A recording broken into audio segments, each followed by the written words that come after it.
Good morning to everyone. This is PONMINE from 3rd BCom-C. Success and happiness lies in you, said by Helen Keller. Nobody can make you happy until you're happy with yourself first. Happiness is something which you can buy or expect from people, which is something you have to create it by yourself for your own. Everything starts within us. Just like I said, the happiness, the future we are going to live, the success we are going to attain, satisfaction in our life, and the peace creates within us, and so on. We could face problem in our future. It might be harder and tougher.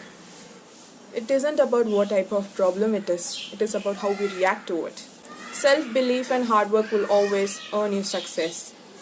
So we have to be focused and be determined, and we have to have a hope on the process which we are doing towards our goal. So everything starts within us. So let's just keep that in our mind and let's have a successful future. Thank you and stay safe.